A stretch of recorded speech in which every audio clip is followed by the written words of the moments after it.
Good morning, everybody. Welcome to Riata Horsemanship. I'm Luke Brown. I'm very excited to be back with you here in Arizona, in Santan Valley, Arizona. It's been about 3.5 months that I was up in Colorado, helping my family with their sheep and cattle ranch up there and training some of our own horses up there. And it was a spectacular joy to be up there in Colorado and to help out with that and be able to work on the ranch.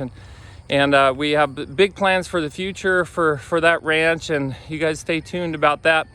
We just launched our membership site, so we've got a bunch of videos and courses that we have up on our membership site. So if you guys want to look at courses.riatahorsemanship.com, go ahead and do that, and then you can look around and see what we have to offer and see if you'd like to join our membership or join a clinic or a private lesson, whatever it is. We're here to help you, and I'm going to continue to do these videos on probably mostly a daily basis. I did mostly neglect to do them up in Colorado. My intention was to do them up in Colorado. I got so busy and was out of service so often that it just didn't happen. I didn't get it done. But for those of you missing out on these videos, I'm back and going to be doing a lot of these daily videos. And the horse today's Motivational Monday. The horse that's behind me, her name is Shelby. Shelby is an 11-year-old, I believe she's a Tennessee Walker mare. She's gaited, and she came to me out of Mesa, Arizona, and I'm just working. I've been doing some round pinning with her and doing some lunging, some stuff on the line, on the lead rope this morning, and doing that with her. Well, she's a mare that came to me just for a tune-up. She gets a little resistant to moving under saddle out in the arena.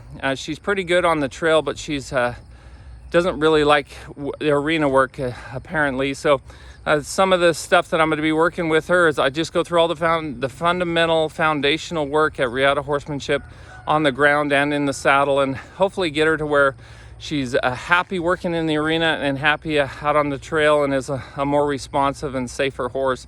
And she's a nice little mare. This morning as I was working with her, well, her owner had mentioned to me that she is basically afraid of the lunge whip. And she was talking about how her other horse who I trained is totally desensitized to it, and it has a hard time actually moving off of the lunge whip or stick and string off of that pressure. Let me back her up just a little. That's one thing, she gets a little pissy when I ask her to back up. We'll work on that. So her other horse is real desensitized to the stick and string or the lunge whip, and Shelby here is kind of reactive to it. Well, according to her. Well, this morning I worked with her, and there was almost no reaction to my stick and string, to swinging it around, and I got all the way behind her, so she's didn't move her feet, and I was able to desensitize all the way from the front to the back on her, and she didn't seem afraid of it at all. And I've been thinking about that this morning and why that is, and why it was reported to me that she was real sensitive to it and would run from the lunge whip or the stick and string.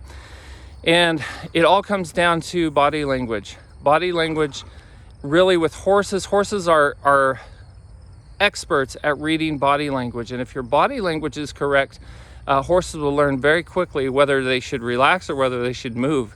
And that's the key to desensitizing, is teaching them to relax standing still and also relax with movement.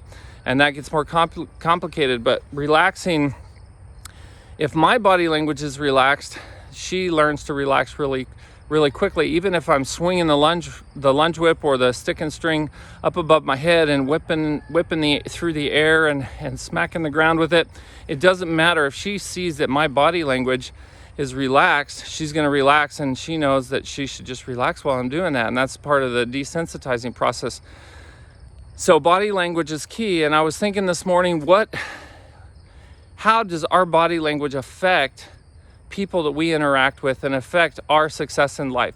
And I think it has a lot to do with it. I think I read a book called The Power of One More by Ed Milet. I think that's the author of The Power of One More. If I got that wrong, I apologize. It's been a while since I've read that book. But he talks about putting your shoulders back, your chest out, your head up when you're walking. What does that convey to your own energy and your own spirit or what have you? And what does that convey to others? If you have the right body language, how much more successful you have in life. And if you just pick up your walking speed just a little bit as you're walking to and from your workplace or whatever it is, to go get a horse or to go out and irrigate a field or whatever your intention is, just to go out and eat, go to a restaurant or something, is your body language conveying success?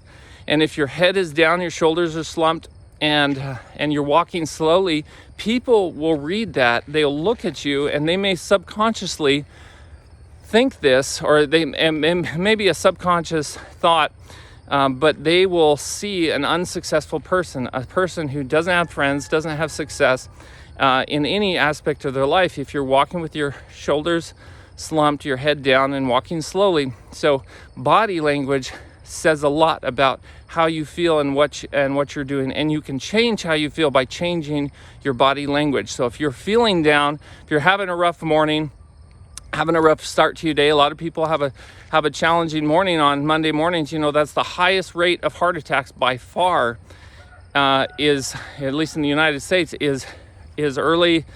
Well, it's like 9 o'clock Monday mornings is the highest rate of heart attacks. Why is that? It's because people are stressed out on Monday morning about going back to work, I believe. I think that's why.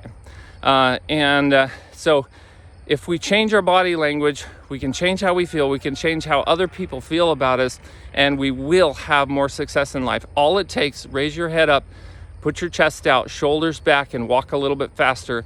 And that body language will convey success to your own spirit and to everybody around you, including your horses. I hope you guys have a wonderful day. Until next time, be thankful, live with purpose, live with passion, and as always, stay safe in the saddle.